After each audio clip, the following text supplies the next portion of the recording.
cette dynamique autour de la mémoire et du souvenir aidera assurément à construire le pays dans les années à venir.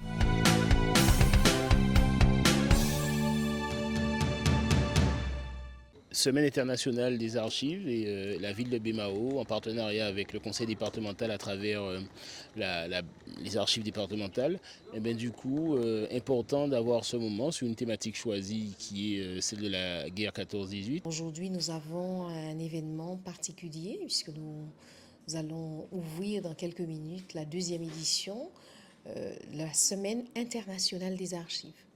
Et donc la thématique qui a été retenue cette année, c'est la guerre 14-18.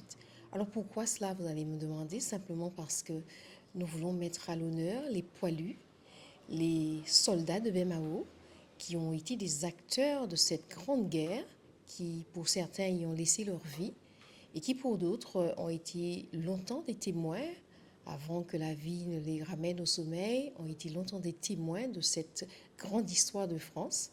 Histoire où les colonies, les anciennes colonies, Guadeloupe, Martinique, Guyane et Réunion, ont donné leurs enfants afin que la France puisse combattre ses ennemis. Alors nous avons ici un monument formidable qui nous rappelle que nous avons eu des combattants à cette période-là. Et comme on a coutume de dire, il faut comprendre son histoire pour savoir comment vivre aujourd'hui et quoi laisser à nos enfants demain.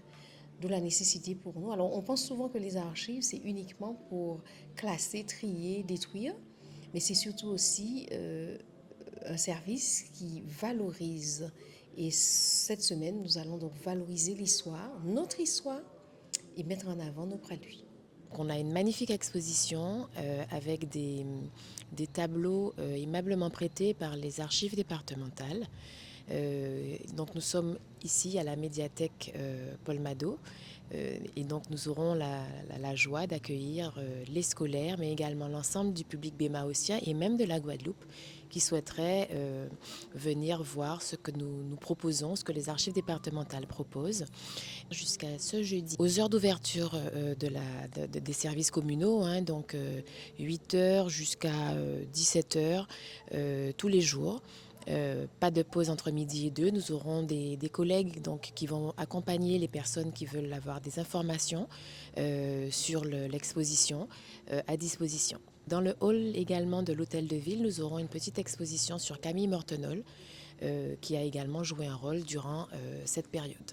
C'est l'opportunité pour nous de reconstruire un peu ou de solidifier ce puzzle sur l'histoire de la Guadeloupe et de nos parents, grands-parents, qui eux se sont battus, donc qui ont fait un choix qui était le leur. Et c'est naturellement qu'aujourd'hui, cette dynamique autour de la mémoire et du souvenir aidera assurément à construire le pays dans les années à venir. Et effectivement, le relais sera pris, c'est petit à petit en nous qui est appris par les deux souvenirs aussi. Pour ça nous fait, je dis là.